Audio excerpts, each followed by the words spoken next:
ചേർപ്പങ്കൽ ഫൊറോനയിലെ ആൾത്താര ബാലന്മാരുടെ സംഗമം ദഗ്യൂസ കടപ്പളാമറ്റ saint Mary's പള്ളിയിൽ നടന്നു. മോൺസൺ ജോസഫ് കണിയോടിയിൽ ഉദ്ഘാടനം നിർവഹിച്ചു. വലിയ പങ്ക് വഹിക്കാനുള്ളവരാണ്. ദൈവത്തോടുള്ള വലിയ കടമ ആണ് നമുക്കറിയാം ദൈവാരാധന നടത്തുക എന്നുള്ളത്. വിശ്വാസ സമൂഹത്തിന്റെ ഏറ്റവും വലിയ ഉത്തരവാദിത്വമാണ്.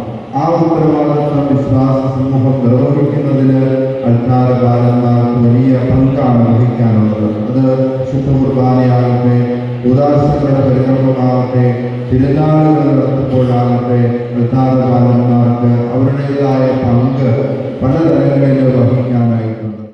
റോയ് വർഗീസ് കുളങ്ങര അധ്യക്ഷനായിരുന്നു. ഇടവക വികാരി ഫാദർ ജോസഫ് മുളഞ്ഞിനാൽ, സഹവികാരി ഫാദർ ജോൺ കുറ്റാരപ്പള്ളി, മേഖലാ director father Thomas Pariyarath, vice director sister Trinita എന്നിവർ സന്നിഹിതരായിരുന്നു.